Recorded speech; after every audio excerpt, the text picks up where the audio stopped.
नमस्कार, मैं हूं भूपेंद्र पथरिया। आप देख रहे हैं बाईटी मीडिया। मैं हूं इस समय कानपुर देहात में, ग्राम शहला, और ये शिवराजपुर में पड़ता है। तो यहाँ पर आज टेक्निको कंपनी की किसानों के साथ एक गोष्ठी थी। तो यहाँ पे उनके कुछ प्रमुख लोग आए हुए हैं, तो उनसे बात करते हैं कि गोष्ठी का मकसद क्या था और किस संबंध में ये गोष्ठी आयोजित की गई।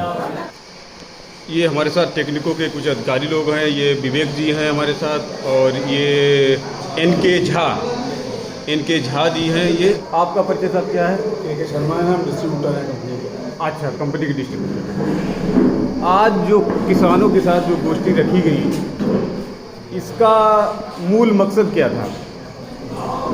देखिए, किसानों की जो ये परिचर्चा थी, ये मृदा स्वास्थ्य से रिलेटेड थी।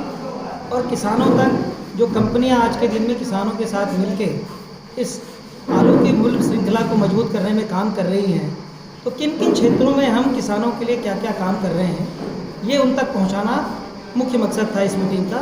और साथ में जो मृदा से रिलेटेड जितनी समस्याएं हैं स्वास्थ्य से, उसके बारे में बात करनी है। थोड़ा सा टेक्निको कंपनी का जो है आप इंट्रोडक्शन दे दीजिए, ताकि लोगों को समझ में आ जाए कि टेक्निको है क्या। देखिए, टेक्निको जो है वो आईटीसी लिमिटेड समूह की एक कंपनी है, जो आलू मूल्य श्रृंखला की एक सबसे अग्रणी कंपनी है। और पिछले 20 से 22 सालों में किसानों के साथ मिलकर आलू मूल्य श्रृंखला को मजबूत करने का हम काम कर रहे हैं। हम बेसिकली आलू की प्रजाति विकसित करते हैं, उसका बीज बनाते हैं, और वो बीज जो है वो किसानों तक हम पहुंचाते हैं। और जो बीज हम किसानों तक पहुंचाते हैं वो अर्ली जनरेशन बीज होता है, जिससे हमारे किसान भाइयों को इसका बहुत फ़ायदा होता है। तो बीज जो है वो रोगाणु और कीटाणु मुक्त बीज होता है, उसकी उत्पादन की क्षमता बहुत अच्छी होती है, जिससे हमारे किसान भाइयों को उसका लाभ मिलता है। ये आलू के बीज और मृदा का कनेक्शन क्या है? देखिए, आप किसी भी फसल की बात करें तो मृदा के बिना तो फसल अधूरा है, क्योंकि मृदा से ही, जैसे माँ के बिना पुत्र नहीं हो सकता, वैसे मृदा के बिना कोई फसल नहीं हो सकता।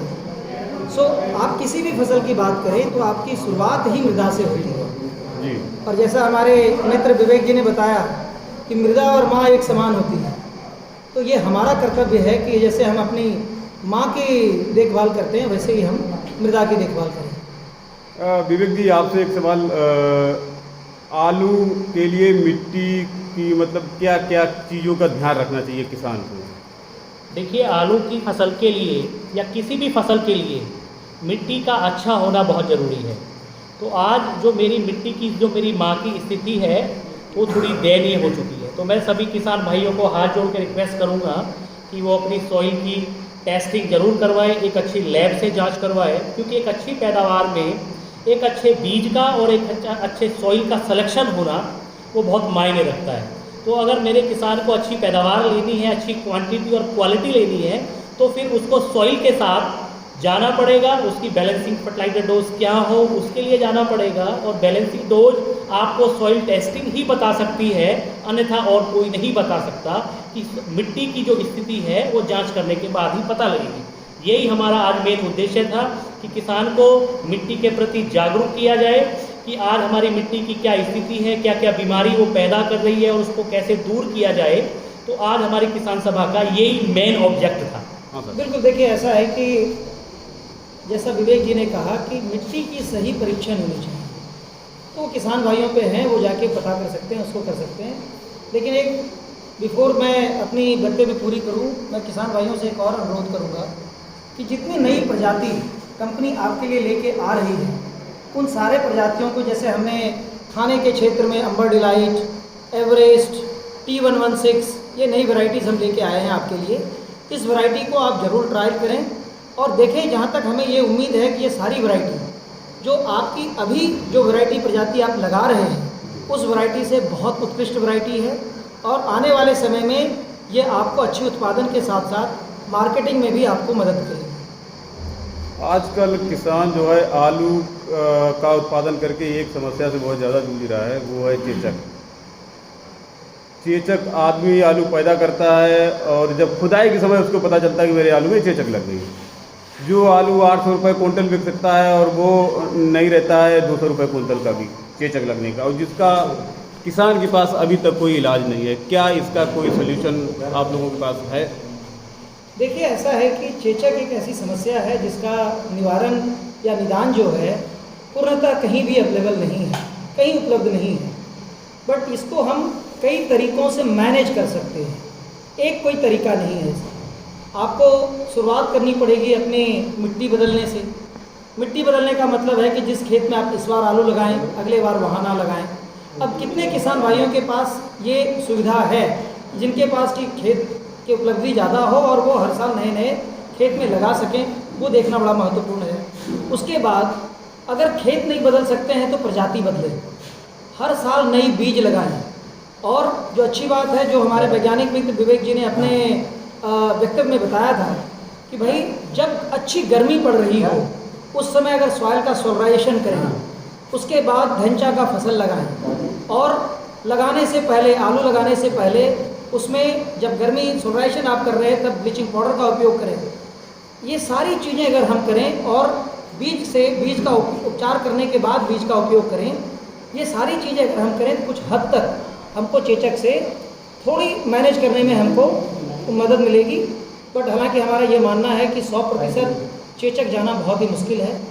नई प्रजाति जो हम बना रहे हैं उसमें हम इस बात का खास ख्याल रख रहे हैं कि ऐसी मिट्टी जहाँ की पीएच लेवल 6.5 से ज़्यादा हो, वहाँ पर एक सिलेक्शन क्राइटेरिया में, प्रजाति के सिलेक्शन क्राइटेरिया में चेचक बीमारी भी हमने बहुत ही क्राइटेरिया रखा हुआ है कि ऐसी मिट्टी जहाँ पर का पीएच 6.5 से ऊपर हो, वहाँ पर ऐसी प्रजाति हमने जिसमें चेचक लगने की संभावना कम है। सर, आपकी कंपनी टेक्निको जो है, जो उत्तर प्रदेश में जो सीड्स लगती हैं, मेनली जो लगती हैं, उनमें से कौन कौन सी सीड प्रोवाइड करती है? देखिए, उत्तर प्रदेश में जो मुख्य प्रजाति है उसमें से बहार, जिसको हम यहाँ पर 3797 कहते हैं, कुफरी चिप्सोना, सूर्या और डायमंड, ये 4 यहाँ की प्रमुख फसलें हैं। इसके अलावा प्रमुख प्रजातियाँ हैं। इसके अलावा कुछ रेड स्किन वैरायटी भी यहाँ पे यूज़ करी जाती हैं। आज के दिन में अगर आप देखें तो उत्तर प्रदेश में जितनी भी तरह की प्रजातियों का उपयोग किया जा रहा है, उन सारे प्रजातियों का बीज बना के हम किसान भाइयों तक पहुँचा रहे हैं। इसके अलावा जैसा मैंने आपको कहा कि नई नई प्रजातियाँ हर क्षेत्र के लिए और हर किस्म के लिए, चाहे वो रेड स्किन वैरायटी हो, चाहे वो वाइट स्किन वैरायटी हो, हम उसका डेवलप कर रहे हैं, विकसित कर रहे हैं और किसान भाइयों तक उसका बीज पहुँचा रहे हैं।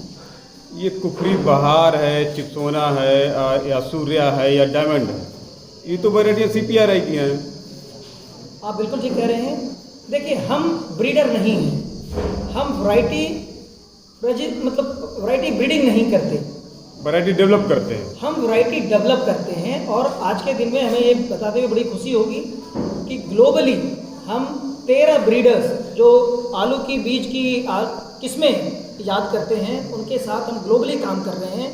और वो सारे ब्रीडर हमारे भारत देश के वातावरण के अनुकूल, मिट्टी के अनुकूल और जलवायु के अनुकूल प्रजाति डेवलप कर रही हैं हमारे लिए, और उन प्रजातियों का बीज हम अपने किसान भाइयों तक पहुंचाने के लिए प्रयासरत हैं। सर, आपसे एक सवाल, आप कब से जो है इस कंपनी के लिए आलू का डिस्ट्रीब्यूशन कर रहे हैं? कब से कर रहे हैं? हाँ, बीज का। आलू का डिस्ट्रीब्यूशन करते करते 20 साल हो गए। इस कंपनी का? हाँ, इस कंपनी। अच्छा, इस कंपनी का मतलब 20 साल से डिस्ट्रीब्यूटर है।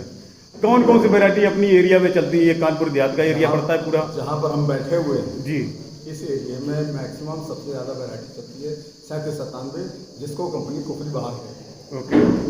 अब कुछ दिनों से, 3 साल से, कुछ चिप्सोना 1 की वैरायटी धीरे धीरे डेवलप हो रही है इस एरिया में 3797 के बाद। अच्छा, मतलब मेनली यहाँ पर कुछ बेल्ट है बाहर की, वहाँ कुछ हाइब्रिड आलू होता था जिसको पुखराज कहते हैं जी, वो बिल्कुल बंद हो गया। पुखराज तो चेचक पकड़ता सबसे ज़्यादा, इसके लिए हाँ, इसके लिए लोग पुखराज की तरफ नहीं दौड़ रहे हैं। देखिए, मेरा मानना है कि इस क्षेत्र के लिए या किसी भी क्षेत्र के लिए किसान को ऐसी प्रजाति का चुनाव करना चाहिए जिसके लिए उनको बेचने के लिए पर्याप्त ग्राहक उनको मिलता रहे। ठीक है साहब, बहुत बहुत धन्यवाद। आप सभी का दिन शुभ रहे। धन्यवाद।